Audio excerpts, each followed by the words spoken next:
It's a beautiful day in this neighborhood, a beautiful day for a neighbor. Would you be mine? Could you be mine?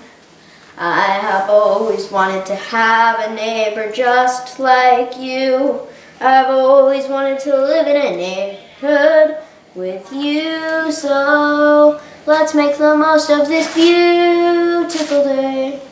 Since we're together, we might as well say, would you be mine? Could you be mine? Won't you be my neighbor?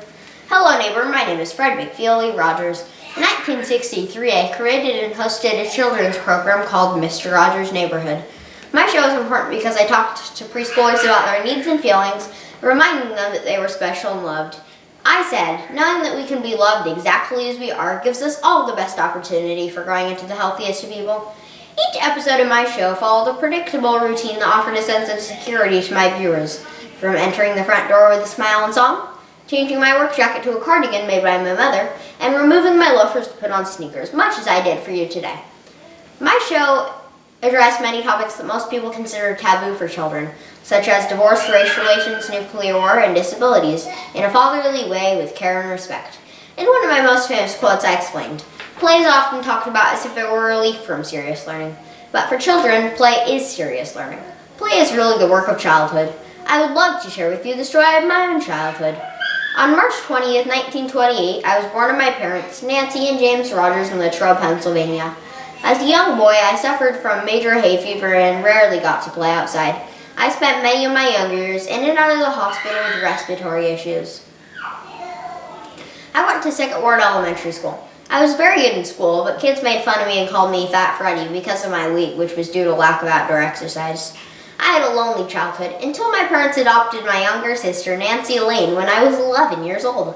I made puppets out of socks, and Lainey loved the shows I put on for her. I was colorblind, so my sister helped me pick out the colors for the puppet's eyes, nose, and mouth. One of my first puppets was named King Sneezer, who would breathe all the pollen from the trees and grasses, so the boys and girls of the world wouldn't have to. This was the beginning of my land of make-believe. After graduating from Latrobe High School as president of the student council and editor of the school yearbook, I went to both Dartmouth and Rollins colleges and graduated with a degree in music composition. That summer, I moved to New York and got a job with NBC Television as an assistant producer in several TV shows. In 1952, I married Sarah Joanne Bird, a fellow Rollins classmate, and together we had two sons, James and John. In 1953, I helped create WQD Pittsburgh, the country's first public television station.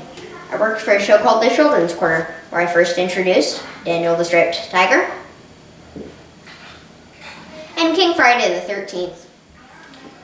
While I worked on the show, I became an ordained Presbyterian minister and took graduate courses in child development with the goal of helping children and families through media. On May 1st, 1969, I spoke to the U.S. Senate Subcommittee on Communication to defend public television from budget cuts. I told the committee that I used my show to help children deal with their problems in a healthy and confident way.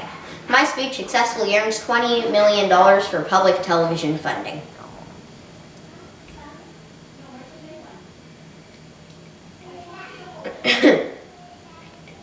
In 1997, I was honored with several Lifetime Achievement Awards. The following year, I received a star on the Hollywood Walk of Fame. In 1999, I was inducted into the Television Hall of Fame. I announced my retirement after 34 years and 700 episodes.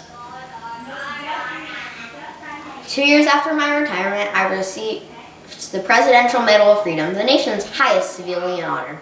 I returned to television to film several public service announcements to help children deal with both the Gulf War and September 11th terrorist attacks, saying, when I was a boy and I would see scary things in the news, my mother would say to me, look for the helpers. You will always find people who are helping. On February 27, 2003, at age 74, I died of stomach cancer. I am buried at the Unity Cemetery in my hometown of Latrobe, Pennsylvania.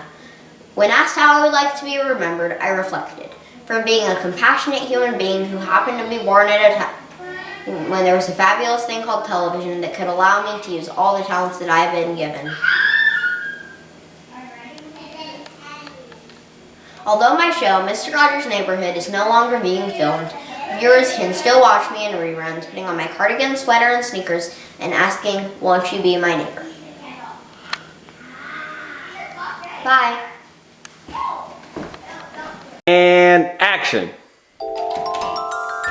Nope, back out. It's a beautiful day. It's Wilson does Mr. Rogers. Take 6.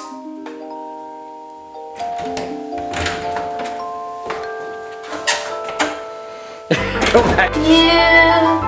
beautiful day. Since we're together with you, so with you, let's make the most It's of a this beautiful day in this beautiful. Oh, neighborhood. guys. A beautiful day for a neighbor. Would you be mine? Could you be mine?